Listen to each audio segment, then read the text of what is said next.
ನೋಡ್ರೆ ಡೆಲ್ಲಿಗೆ ಬಂದಿದ್ದೀರಿ, ಏನು ಯಾರನ್ನ ಭೇಟಿ ಮಾಡ್ತಾ ಇದ್ರಿ, ಏನು ಬಂದಿದ್ದೀರಿ ಏನು ಕತೆ? ಸರ್, ನಮ್ಮ ಮೈತ್ರಿ ಪಕ್ಷದ ಪರಮೋಚ್ಚ ನಾಯಕರಾದಂಥ ನಮ್ಮ ಹಾಸನ ಜಿಲ್ಲೆಯ ಮಣ್ಣಿನ ಮಗನಾದಂಥ ಸನ್ಮಾನ್ಯ ಶ್ರೀ ದೇವೇಗೌಡರ ಸುಪುತ್ರನಾದಂಥ ಶ್ರೀ ಎಚ್ ಡಿ ಕುಮಾರಸ್ವಾಮಿ ಅವರು ಬೃಹತ್ ಕೈಗಾರಿಕೆ ಸಚಿವರಾಗಿದ್ದಾರೆ. ನಾನು ಚುನಾವಣಾ ಪ್ರಚಾರದಲ್ಲಿ ನನ್ನ ಕ್ಷೇತ್ರದ ಜನತೆಗೆ ನಾನು ಮಾತನ್ನು ಕೊಟ್ಟಿದ್ದಲ್ಲಿ, ನಾನು ನನ್ನ ಚುನಾವಣಾ MLA ಎಲೆಕ್ಷನ್ನಲ್ಲಿ ನಾನು ಪರಾಜಿತಗೊಂಡಿದ್ರು ಕೂಡ ನಾವಲ್ಲಿ ನಮ್ಮ ಸರ್ಕಾರ ಬಂದರೆ, ಕೇಂದ್ರದಲ್ಲಿ ನಮ್ಮ ಸರ್ಕಾರ ಬಂದರೆ ನಾವು ಒಂದು ಕಾರ್ಖಾನೆಯನ್ನು ತರ್ತೀವಿ ಹಾಸನ ಜಿಲ್ಲೆಗೆ. ನಾವಲ್ಲಿ ಅಲ್ಲಿ ಸುಮಾರು 15-20 ಸಾವಿರ ಜನ ಎಂಪ್ಲಾಯ್ಮೆಂಟ್ ಕ್ರಿಯೇಟ್ ಮಾಡಬೇಕು, ಜನಗಳಿಗೆ ಉದ್ಯೋಗ ಕೊಡಬೇಕು, ಆ ದೃಷ್ಟಿಯಲ್ಲಿ ಕೆಲಸವನ್ನು ಮಾಡ್ತೀನಿ ಅಂತೇಳಿ ನಾನು ಭರವಸೆಯನ್ನು ಕೊಟ್ಟಿದ್ದೆ. ಅದೇ ರೀತಿ ನಮ್ಮ ಸರ್ಕಾರ ರಚನೆಯಾಗಿದೆ. ಇಲ್ಲಿ ನರೇಂದ್ರ ಮೋದಿಜಿಯವರ ನೇತೃತ್ವದ ಕೇಂದ್ರ ಸರ್ಕಾರ ಬಂದಿರೋದ್ರಿಂದ ಅಲ್ಲಿ ಸನ್ಮಾನ್ಯ ಕುಮಾರಸ್ವಾಮಿಯವರೇ ಇಂಡಸ್ಟ್ರಿಯಲ್ ಮಿನಿಸ್ಟರ್ ಆಗಿರೋದ್ರಿಂದ ನಮ್ಮ ಜಿಲ್ಲೆಗೆ ಒಂದು ಕಾರ್ಖಾನೆ ಬೇಕು ಅಂತ ಕೇಳಿದೆ. ಅದಕ್ಕೆ ಒಪ್ಪಿಗೆ ಕೊಟ್ಟಿದ್ರು, ಬಂದು ಮುಕ್ತ ಮಾತಾಡಿ ಅಂತಾರೆ. ನಿನ್ನೆ ನಮ್ಮ ಕಂಪ್ನಿ ಯಾವ ಥರ ಮಾಡಬೇಕು, ಒಂದು US ಬೇಸ್ ಒಂದು ಕಂಪ್ನಿ ಬಂದಿದೆ ಅಲ್ಲಿ. ಆ ಕಂಪ್ನಿಗೆ ನಮ್ಮ ಹಾಸನ ಜಿಲ್ಲೆಗೆ ಕೊಡಿ, ನೀವು ಅಲ್ಲಿ ಸುಮಾರು 15-20 ಸಾವಿರ ಜನ ಎಂಪ್ಲಾಯ್ಮೆಂಟ್ ಕ್ರಿಯೇಟ್ ಆಗ್ತದೆ ಅಂತೇಳಿ ಮನವಿ ಮಾಡಿದ್ದೀನಿ. ಆ ಸಂದರ್ಭದಲ್ಲಿ ಸನ್ಮಾನ್ಯ ದೇವೇಗೌಡರು ಕೂಡ ಇದ್ದರು ಅಲ್ಲಿ. ಅವರು ಕೂಡ ಭಾಳ ಖುಷಿಯಾಗಿ ಇದನ್ನು ಮಾಡಲೇಬೇಕು, ಹಾಸನ ಜಿಲ್ಲೆಗೆ ನಾವು ಒಂದು ಉದ್ಯೋಗ ಸೃಷ್ಟಿ ಮಾಡಬೇಕು ಅಂತ ಗೌಡರು ಕೂಡ ಒಂದು ಒಲವು ತೋರಿಸಿದ್ದಾರೆ ಅಲ್ಲಿ. ಹಾಗಾಗಿ ನಾವು ಹಾಸನ ಜಿಲ್ಲೆಗೆ ಒಂದು ಕಾರ್ಖಾನೆ ಪ್ರಾರಂಭ ಮಾಡಬೇಕು ಅಂತಂದು ಬಂದಿದ್ವಿ. ಶೀಘ್ರದಲ್ಲೇ ಕಾರ್ಖಾನೆ ಪ್ರಾರಂಭ ಮಾಡೋಂಥ ಕೆಲಸ ಕೈ ಹಾಕ್ತೀವಿ. ನೀವು ಶ್ರೇಯಸ್ ಪಟೇಲ್ ಅವ್ರ ವಿರುದ್ಧ ಒಂದು ಚುನಾವಣಾ ಆಯೋಗಕ್ಕೆ ಕಂಪ್ಲೇಂಟ್ ಕೊಟ್ಟಿದ್ದೀರಿ, ಏನದು? ಈಗ ಶ್ರೇಯಸ್ ಪಟೇಲ್ ಚುನಾವಣೆ ಗೆದ್ದಿರೋದು ಹೇಗೆ ಅಂತ ಇಡೀ ಜಗತ್ತಿಗೆ ಗೊತ್ತಲ್ಲಿ.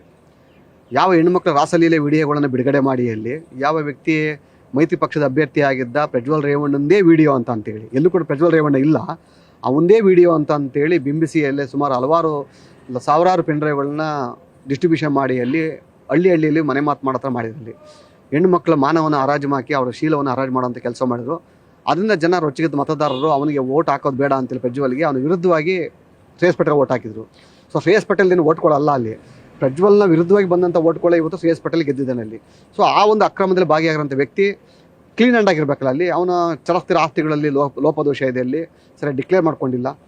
ವಿಶೇಷವಾಗಿ ಎಕ್ಸ್ಪೆಂಡಿಚರಲ್ಲಿ ಸುಮಾರು 28 ಲಕ್ಷ ರೂಪಾಯಿಗಳನ್ನು ಅವನು ಎಕ್ಸಸ್ ಡಿಕ್ಲೇರ್ ಮಾಡ್ಕೊಂಡಿದ್ದ. ಅದನ್ನು ವೆಬ್ಸೈಟಲ್ಲಿ ಅಪ್ಲೋಡ್ ಮಾಡಿದಲ್ಲಿ ಅದರಲ್ಲಿ ಮಾನ್ಯ ಜಿಲ್ಲಾಧಿಕಾರಿ ಆದಂಥ ಸತ್ಯಭಾಮ ಅವರು ಅವ್ರ ಜೊತೆ ಕೊಲೀಡ್ ಆಗಿ, ಯಾಕಂದರೆ ಅವರು ಕೂಡ ಈ ಕಾಂಗ್ರೆಸ್ ಪಕ್ಷದಿಂದ ಭಾಳ ನಿಕಟ ಸಂಪರ್ಕ ಹೊಂದಿರೋ ಅಂಥವ್ರು, ಹಾಸನ ಜಿಲ್ಲಾಧಿಕಾರಿ ಆಗಿರೋದ್ರಿಂದ ಅವರು ಅದನ್ನು ಡಿಲೇಟ್ ಮಾಡಿಸಿ, ವೆಬ್ಸೈಟ್ಗೆ ಹಾಕಿದಂಥ ಇದನ್ನು ಡಿಲೇಟ್ ಮಾಡಿಸಿ ಅಲ್ಲಿ ಅದನ್ನು ಇನ್ಕ್ರೀಸ್ ಮಾಡಿ, ಅದನ್ನು ಇನ್ಕ್ರೀಸ್ ಮಾಡೋಕ್ಕೆ ಮುಂಚಿತವಾಗಿ ಇವರು ಏನು ಮಾಡ್ತಾರೆ ಅಂತಂದರೆ ಕಡಿಮೆ ಮಾಡ್ತಾರೆ. ಯಾವುದೇ ಒಬ್ಬ ಚುನಾವಣಾಧಿಕಾರಿ ಆದರೆ ಏನಂತಂದರೆ ವ್ಯತ್ಯಾಸ ಕಮ್ಮಿ ಇದೆ ಅಂತ ಜಾಸ್ತಿ ಮಾಡ್ತಾರೆ ಅದನ್ನು ಎಕ್ಸ್ಪೆಂಡಿಚರ. ಇವ್ರು ಕಡಿಮೆ ಮಾಡ್ತಾರೆ, ಇವರು ಇನ್ಕ್ರೀಸ್ ಮಾಡ್ತಾರೆ ಇವರು. ಸೊ ಹಾಗಾಗಿ ಸರಿ ಇನ್ಕ್ರೀಸ್ ಮಾಡ್ತಾರೆ ಅಂತಂದರೆ ಇನ್ಕ್ರೀಸ್ ಮಾಡಬೇಕಾದ್ರು ಏನು ಮಾಡಿ ಡಿಕ್ರೀಸ್ ಮಾಡ್ತಾರೆ ಇವರಲ್ಲಿ. ಹಾಗಾಗಿ ಇವು ಚುನಾವಣಾಧಿಕಾರಿ ಕೂಡ ಇದರಲ್ಲಿ ಶಾಮೀಲಾಗಿದ್ದಾರೆ ಅಂತೇಳಿ ನಾವು ಇದನ್ನು ದೂರನ್ನು ನಾವು ಎಲೆಕ್ಷನ್ ಕಮಿಷನ್ ಮುಂದೆ ಸಬ್ಮಿಷನ್ ಮಾಡಿದ್ರಲ್ಲಿ. ಆಮೇಲೆ ವಿಶೇಷ ಏನು ಅಂತಂದರೆ ಹೈಕೋರ್ಟು ಅದು ಪ್ರೊಸೀಡಿಂಗ್ಸ್ ತುಂಬ ಲೇಟ್ ಆಗ್ತಾರೆ, ಮಿನಿಮಮ್ 5 to 6 months ಬೇಕಲ್ಲಿ. ಎಲೆಕ್ಷನ್ ಕಮಿಷನ್ ಒಂದೇ ಹಿಯರಿಂಗಲ್ಲಿ ಡಿಸ್ಕ್ವಾಲಿಫೈ ಮಾಡ್ಬೋದಲ್ಲಿ, ಆ ಸುಪ್ರೀಂ ಪವರ್ ಇದೆ ಅಲ್ಲಿ ಎಲೆಕ್ಷನ್ ಎಕ್ಸ್ಪೆಂಡಿಚರ್ ಸಂಬಂಧಪಟ್ಟಂಗೆ.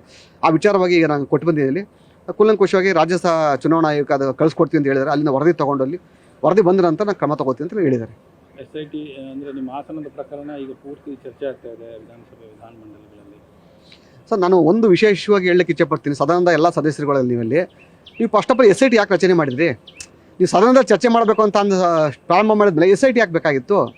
SITಯಲ್ಲಿ ತನಿಖೆ ಹಂತದಲ್ಲಿ ಇರೋಂಥ ವಿಚಾರಗಳನ್ನು ನೀವು ಅಲ್ಲಿ ಸದನದಲ್ಲಿ ಚರ್ಚೆ ಮಾಡ್ತೀರಾ ಅಂತ ಅಂದರೆ ಇದಕ್ಕೆ ನೈತಿಕತೆ ಎಲ್ಲಿದೆ ಅಲ್ಲಿ? ಹಾಗಾಗಿ SIT ಕ್ಲೋಸ್ ಮಾಡಿ, ನೀವು ಸದನದ ಚರ್ಚೆ ಮಾಡ್ಕೊಂಡು ನೀವೇ ತೀರ್ಮಾನ ತಗೊಳ್ಳಿ, ಇಲ್ಲ ನೀವು ಸದನದಲ್ಲಿ ತಾವು ಬಾಯಿ ಮುಚ್ಕೊಳ್ಳಿ.